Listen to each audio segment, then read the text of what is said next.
Pendant que les présidents tombent, les contrats tiennent. En Afrique, rien ne bouge sans Paris. L'uranium du Niger part chez Areva. Le pétrole du Gabon et du Congo va à Total. Les ports sont tenus par Bolloré.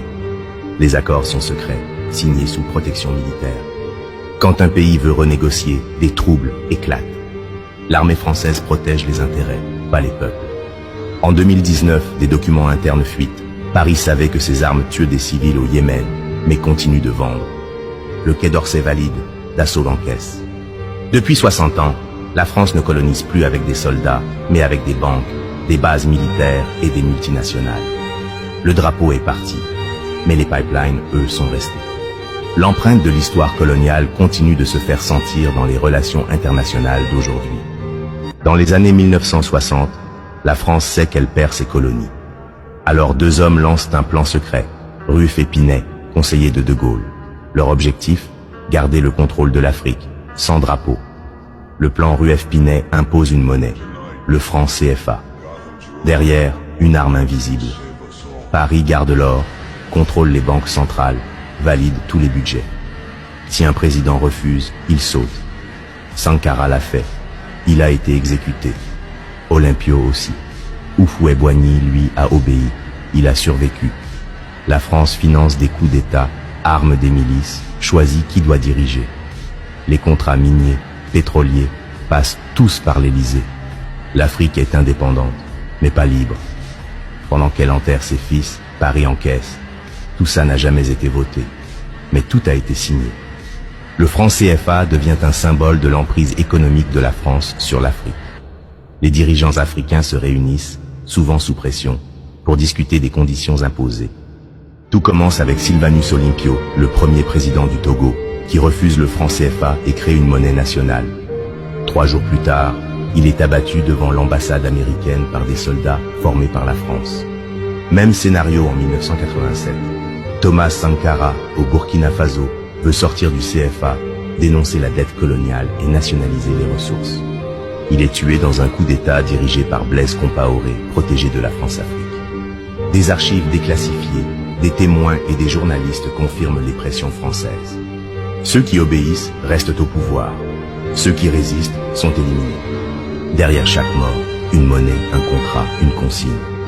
Ce n'était pas une indépendance, c'était un piège.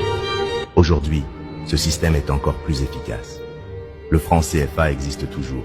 Il change de nom, pas de maître. Les réserves sont encore logées à Paris. La France garde 15 bases militaires actives en Afrique. Les présidents sont élus, mais formés, financés et validés par l'Élysée. Les télécoms passent par Orange, les banques par BNP, les données par Thales. Les médias locaux sont subventionnés. Les élites vivent à Paris. Et quand un peuple se soulève, Mali, Burkina, Niger, la réaction est la même. Les sanctions, menaces, isolement. On ne parle plus d'indépendance. On parle d'occupation sans uniforme. Le colonialisme n'a pas disparu. Il a mis un costume, un logo, une connexion 4G. En 1960, au Sahara algérien, la France teste sa première bombe nucléaire à Regan. Pour en mesurer les effets sur le corps humain, l'armée envoie des soldats africains dans la zone irradiée. Appelés du Mali, du Tchad, du Niger, d'Algérie, on leur fait croire à un simple exercice. Aucun masque, aucune alerte. En réalité, ils sont volontairement exposés au souffle et aux radiations, pour observation comportementale. Vomissements, brûlures internes, perte de cheveux, cécité, cancer fulgurant. Leurs enfants naîtront avec des malformations. Les soldats blancs, eux, sont protégés à distance. En 2010, les documents de l'opération Gerboise sont déclassifiés par l'Assemblée nationale. L'affaire avait été classée secret défense par De Gaulle et le général Haïret, chef des armées. La CRIERAD parle de crimes scientifiques. L'ONU dénonce une violation grave des droits humains. Ces hommes ont été sacrifiés, effacés, méthodiquement, racistement. Cette histoire tragique continue de hanter les mémoires et demande justice pour ceux qui ont été sacrifiés. En 2003, la France envoie l'armée dans la ville de Bunia pour prétendument protéger les civils, mais en réalité pour défendre les intérêts d'entreprises exploitant les ressources. Les milices Hema de Thomas Lubanga et Landou de Floribert Njabou s'affrontent, témoignant d'une lutte sanglante pour le contrôle des ressources minières. Des enfants sont brûlés, des femmes violées, et des villages rasés dans ce conflit d'une brutalité inimaginable. Les soldats français, dirigés par Jean-Paul Tonier, choisissent de protéger les zones minières tout en restant passifs face aux atrocités. L'ONU observe et note les massacres, mais son inaction permet à des armes d'Europe de continuer à alimenter les milices. Ces mines valent des milliards, et le résultat est un bilan tragique. 60 000 morts, 0 coupable, mais des contrats renouvelés. La réalité est amère. Des vies perdues, tandis que les entreprises continuent à prospérer grâce à l'exploitation des ressources en conflit.